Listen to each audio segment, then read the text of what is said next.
Hello dears, welcome back to my channel. എല്ലാവർക്കും സുഖമല്ലേ? അപ്പോൾ നമ്മുടെ രണ്ടാമത്തെ എപ്പിസോഡാണ് കേട്ടോ, ഉച്ചയൂണിൻ്റെ ആ ഒരു വീഡിയോ ചെയ്യുന്നതിൻ്റെ രണ്ടാമത്തെ എപ്പിസോഡാണ്. ഇത്തവണ ഞാൻ എൻ്റെ വീട്ടിലല്ല, അതായത് ഹസ്ബൻഡിൻ്റെ വീട്ടിലല്ല, എൻ്റെ സ്വന്തം വീട്ടിലേക്ക് പോയേക്കായിരുന്നു കേട്ടോ. എനിക്ക് വയ്യാതെ വന്ന് കുറച്ച് ദിവസത്തേക്ക് വീട്ടിൽ പോയി നിൽക്കാൻ വേണ്ടിയിട്ട് അങ്ങനെ പോയേക്കുമായിരുന്നു. ഇടയ്ക്കിടയ്ക്ക് ഇങ്ങനെ ഓരോരോ വയ്യാഴിക വരും, മടിയൊന്നുമല്ല, ഇടയ്ക്ക് ഇങ്ങനെ ചെറിയൊരു ഇതൊക്കെ. അപ്പോൾ ഞാൻ ഡോക്ടറെ ഇവിടെ കാണിച്ചേക്കുന്ന പറഞ്ഞാൽ എനിക്ക് അവിടെ നിന്ന് ഇങ്ങോട്ട് കൺസൾട്ട് ചെയ്യാൻ വരണം. അവിടെ പ്രത്യേകിച്ച് നല്ല ഹോസ്പിറ്റലൊന്നും ഇല്ല. അപ്പോൾ അത് കാരണം എൻ്റെ വീട്ടിലേക്ക് വരേണ്ടി വരും. അപ്പോൾ ഇത്തവണ വന്ന് അപ്പം കുറേ നേരം എനിക്കാണെങ്കിൽ ഇങ്ങനെ ചുമ്മാ ഇരിക്കണ ഇഷ്ടമല്ല, എന്തെങ്കിലുമൊക്കെ ചെയ്തുകൊണ്ടിരിക്കണം. അപ്പോൾ ഉമ്മ പറയും റെസ്റ്റ് എടുത്തോ, നീ കിടന്നോ. പക്ഷെ എന്നാലും എനിക്ക് എപ്പോഴും അങ്ങനെ കിടക്കാൻ പറ്റത്തില്ല. എനിക്ക് എന്തെങ്കിലുമൊക്കെ കറി ഉണ്ടാക്കിയൊക്കെ അങ്ങനെ ഇരിക്കുന്നത് ഭയങ്കര ഇഷ്ടമാണ് കേട്ടോ. കുക്ക് ചെയ്യാൻ എനിക്ക് ഭയങ്കര ഇഷ്ടമാണ്. പാത്രം കഴുകാൻ ഇഷ്ടമില്ലെങ്കിലും കുക്ക് ചെയ്യാൻ ഭയങ്കര ഇഷ്ടമാണ്. അപ്പോൾ ഇന്ന് വീട്ടിലേക്ക് ഉച്ചക്കത്തേക്ക് നല്ല ഞണ്ട് കറി വെക്കാമെന്ന് കരുതിയിട്ടുണ്ട്.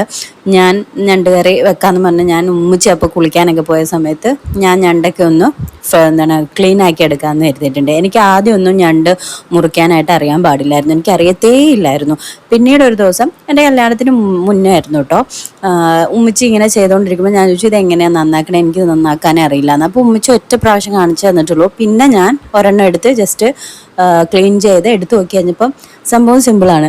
ഞാൻ ആദ്യം കരുതിക്കൊണ്ടിരുന്നത് ഈ ഞണ്ടെന്ന് പറയുന്ന സംഭവം ക്ലീൻ ചെയ്യാൻ ഭയങ്കര ബുദ്ധിമുട്ടായിരിക്കും എന്നായിരുന്നു. പക്ഷേ ഏറ്റവും ഈസി ആയിട്ട് ക്ലീൻ ചെയ്യാൻ പറ്റുന്ന ഒരു മീനാണ് ഈ ഒരു ക്രാബ് എന്ന് പറയുന്ന സംഭവം. പെട്ടെന്ന് നമുക്ക് ക്ലീൻ ചെയ്ത് ചെയ്യാൻ പറ്റും കേട്ടോ. നമ്മൾ കറി വേവിക്കാൻ വെച്ചിട്ട് ക്ലീൻ ചെയ്ത് അപ്പം തന്നെ കൊണ്ടിടാം, അത്രയും സെറ്റപ്പാണ്.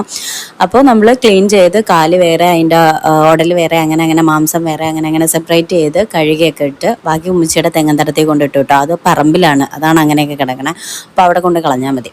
അപ്പോൾ നമ്മൾ ഇന്ന് മൺചട്ടിയിൽ വെക്കാമെന്ന് കരുതി. അപ്പോൾ എണ്ണ ഒഴിച്ചു, ഇഞ്ചി വെളുത്തുള്ളി ഈ ഒരു രണ്ട് സംഭവങ്ങളും ഇട്ടിട്ടുണ്ടായിരുന്നു. ഞാൻ ക്യാമറയൊക്കെ ഒരു കണക്കിനാണ് വെച്ചേക്കുന്നത്. സ്റ്റാൻഡ് ഉണ്ടായിരുന്നു, പിന്നെ അത് എടുക്കാനുള്ള മടിയാണ് ഞാനത് എടുത്തില്ല. അപ്പം ഒരു അളവിന് ഒരു ചരിവൊക്കെ കാണും.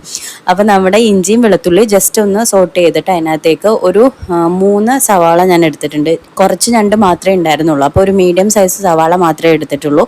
ഒത്തിരി സവാള നിങ്ങൾ എടുക്കാനും നിൽക്കേണ്ട കേട്ടോ, കാരണം ഓൾറെഡി ക്രാബിന് ചെറിയൊരു മതിരിപ്പുണ്ട്. അതിൻ്റെ പുറകെ നമ്മൾ സവാളയും കൂടെ കൂടുതലായി കഴിഞ്ഞാൽ ഒത്തിരി മധുരമായി പോകും. അപ്പോൾ അതുകൊണ്ട് ഒരു മീഡിയം സൈസിലുള്ളൊരു 3 സവാള, അത്ര വലുതല്ല, അത് മാത്രമേ എടുത്തിട്ടുള്ളൂ. അത് ഉപ്പിട്ടൊന്ന് സോട്ട് ചെയ്തു കേട്ടോ.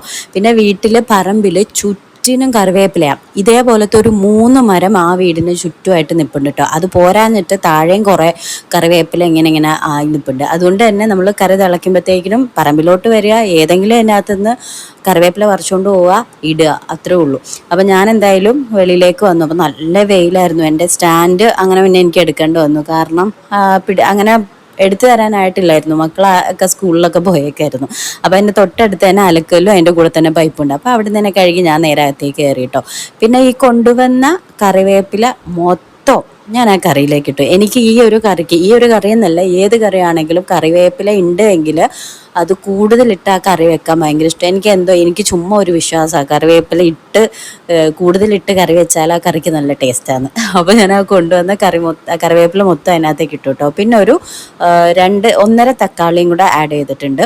ഇത്രയും കൂടെ ചേർത്തിട്ട് നല്ലോണം ഒന്ന് ഇളക്കിയെടുക്കുക. നല്ല മൂത്ത് കഴിയുമ്പോഴത്തേക്കിനും ഒരു 1/4 സ്പൂൺ മഞ്ഞൾപ്പൊടി, 1 സ്പൂൺ മല്ലിപ്പൊടി, 1 സ്പൂൺ മുളക് പൊടി, അതേപോലെ തന്നെ കുറച്ച് നമ്മുടെ മീറ്റ് മസാല ഉണ്ടല്ലോ, ഇത്രയും കൂടെ ചേർത്തിട്ട് നല്ലോണം ഒന്ന് സോട്ട് ചെയ്തെടുക്കുക. ഞാൻ മസാലപ്പൊടി ഇടുന്ന ആ വീഡിയോ എടുക്കാൻ മറന്നു പോയതുകൊണ്ട് ആ ഒരു അളവിൽ എടുത്താൽ മതി. നമ്മുടെ കയ്യിലുള്ള മീറ്റിൻ്റെ അത്രയും എടുത്താൽ മതി. എന്നിട്ട് അതിനകത്തേക്ക് ഞാൻ 2ാം പാലുണ്ടല്ലോ, തേങ്ങാപ്പാൽ, അത് കുറച്ച് ലൂസായിട്ടുള്ള പാൽ ഇച്ചിരി ചേർത്തിട്ട് ഒന്നത് കുറുക്കി എടുത്തിട്ടുണ്ടായിരുന്നു കേട്ടോ. ഇന്ന് തേങ്ങാപ്പാലിനകത്താണ് കേട്ടോ ആ ഒരു കറി ഞാൻ സെറ്റ് ചെയ്യുന്നത്. അതൊന്ന് ഇട്ട് ഇളക്കി കഴിഞ്ഞപ്പോഴത്തേക്കിനും അത് ഒത്തിരി ഒന്ന് ഡ്രൈ ആയി കഴിഞ്ഞപ്പോഴത്തേക്കും അതിൻ്റെ ആ ഒരു കുറുക്കം മാറി കഴിഞ്ഞപ്പോഴത്തേനും ഞാൻ ഈ നമ്മുടെ ക്രാബ് ഉണ്ടല്ലോ, കഴുകി വെച്ച ക്രാബ് അതിനകത്തേക്ക് ഇട്ട് നല്ലോണം ഒന്ന് ഇളക്കിയെടുക്കുക. ഞാൻ എന്ത് മസാല ചേർത്താലും, ഇപ്പം മീൻകറിക്കാണെങ്കിലും എൻ്റെ നേരത്തെ വീഡിയോ കാണുന്നവർക്ക് മനസ്സിലാവും, മീൻകറിക്കാണെങ്കിലും മസാല ആ ഒരു മൂത്ത് കഴിയുമ്പോൾ അതിനകത്ത് കുറച്ച് വെള്ളം ചേർത്ത് ഒന്ന് കുറുക്കി എടുത്തിട്ടായിരിക്കും അടുത്ത വെള്ളം ഒഴിക്കുന്നത്. അതേപോലെ തന്നെ ഈ സെയിം രീതിക്കാണ് കേട്ടോ ഇവിടെയും ചെയ്തേക്കുന്നത്. 2ാം പാല് കുറച്ചൊഴിച്ച് അതൊന്ന് ഇളക്കി അത് കഴിഞ്ഞിട്ടാണ് മീറ്റ് ഇട്ടേക്കുന്നത്. ഇതിനകത്തേക്ക് പിന്നെ നമ്മൾ നല്ലോണം ഒന്ന് ഇളക്കി എടുത്തിട്ട് ഇതിനകത്തേക്ക് നമ്മൾ പിന്നെ കുറച്ച് കൂടെ ആ പാലിരിപ്പുണ്ടായിരുന്നു, ആ രണ്ടാം പാൽ തന്നെ. അപ്പോൾ അതും അതിൻ്റെ ഒപ്പം തന്നെ കുറച്ച് പച്ചവെള്ളവും കൂടെ ഞാൻ ചേർത്തിട്ടുണ്ട് കേട്ടോ. എന്നിട്ടാണ് ഞാൻ സംഭവം ഇളക്കുന്നത്. അപ്പം നല്ലോണം ഇളക്കി ഇത് രണ്ടാം പാൽ ഞാൻ ഒഴിച്ചിട്ടുണ്ട്.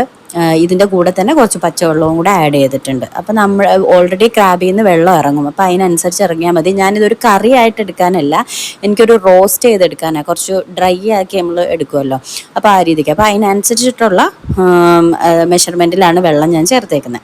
എന്നിട്ട് നല്ലോണം ഒന്ന് ഇളക്കി കുറച്ച് നേരത്തേക്ക് മൂടി വയ്ക്കുക. ഒരു 10-15 മിനിറ്റ് നല്ലോണം ഒന്ന് കുക്ക് ചെയ്തെടുക്കുക. പിന്നെ ക്രാബിനൊക്കെ അധികം വേവ് വേണ്ടെന്നാണ് ഞാൻ കേട്ടിരിക്കുന്നത്. അപ്പം നമ്മൾ തുറന്നു കഴിയുമ്പോഴത്തേനും ഈ ഒരു ലെവലിൽ സംഭവം കിട്ടിയിട്ടുണ്ടാവും. നിങ്ങൾക്ക് ഇപ്പോഴോ അല്ലെങ്കിൽ അതിന് മുമ്പോ കുറച്ച് കുരുമുളക് പൊടിയും കൂടെ ചേർക്കാം കേട്ടോ. ഞാനത് ചേർത്തിട്ടുണ്ട്. മസാല ഇടുന്നപ്പോൾ ഉള്ള വീഡിയോ എടുക്കാൻ എൻ്റെ ഇത് മിസ്സായി പോയതുകൊണ്ടാണ് കേട്ടോ. ലാസ്റ്റ് ഞാൻ ഒന്നാം പാൽ ഇരിക്കുന്നതും കൂടെ ചേർത്തു. അത് കുറച്ച് തിക്ക് പാലല്ല, നിങ്ങൾക്ക് തിക്ക് പാലാണെങ്കിൽ നല്ല ഇതായിട്ട് കിട്ടും. കുറച്ച് ലൂസ് കൺസിസ്റ്റൻസിയിലുള്ള ഒന്നാം പാലായിരുന്നു. അപ്പോൾ അതും കൂടെ ചേർത്ത് ഇളക്കി കുറച്ച് പച്ച വെളിച്ചെണ്ണ ഉണ്ടല്ലോ, അതൊഴിക്കണേ ഏറ്റവും ലാസ്റ്റ്. അതാണ് അതിൻ്റെ ഒരു സ്പെഷ്യൽ അതിനകത്താണ് ഇരിക്കുന്നത്. പിന്നെ ബാക്കിയിരുന്ന കുറച്ച് കറിവേപ്പിലയും കൂടെ ഞാൻ അതിനകത്ത് ഇട്ടിട്ടുണ്ട്. ഇതിപ്പോൾ നിങ്ങൾ ആലോചിക്കുക ഈ കറിക്കകത്തുനിന്ന് കറിവേപ്പില മാത്രമേ കിട്ടുള്ളൂ എന്ന്. പക്ഷേ അങ്ങനെയാണെങ്കിലും നല്ല ടേസ്റ്റാണ് കേട്ടോ. അതുകൊണ്ടാണ് ഞാൻ ഇതൊക്കെ ആഡ് ചെയ്യുന്നത്. അപ്പോൾ അതൊക്കെ ചേർത്ത് ഒന്നും കൂടെ ഒന്ന് മൂടി വെച്ച് ഒന്ന് സ്ലോ കുക്ക് ചെയ്തെടുക്കുക. അതായത് കുറച്ച് നേരം മാത്രം കുക്ക് ചെയ്താൽ മതി, അപ്പോഴത്തേക്കിനും അത് ഡ്രൈ ആയി കിട്ടും. ആൻഡ് ഫൈനൽ ലുക്ക്, നമ്മുടെ ഞണ്ടിൻ്റെ ഫൈനൽ ലുക്ക് കാണണ്ടേ, ഇതാണ് സംഭവം. ആ ഒന്നാം പാല് ലാസ്റ്റ് ഒഴിച്ചതിൻ്റെ ആ ഒരു എണ്ണയൊക്കെ ഉണ്ടല്ലോ, അതൊക്കെ തെളിഞ്ഞ് കുറുകി നല്ല ക്രീമി ആയിട്ട് സംഭവം കിട്ടിയിട്ടുണ്ട് കേട്ടോ. നല്ല ടേസ്റ്റായിരുന്നു, ഒത്തിരി ഇഷ്ടപ്പെട്ടു. ട്രൈ ചെയ്ത് നോക്കുക. അപ്പോൾ വീഡിയോ ഇഷ്ടപ്പെട്ടാൽ സബ്സ്ക്രൈബ് ചെയ്യാൻ മറക്കരുത്. ബൈ.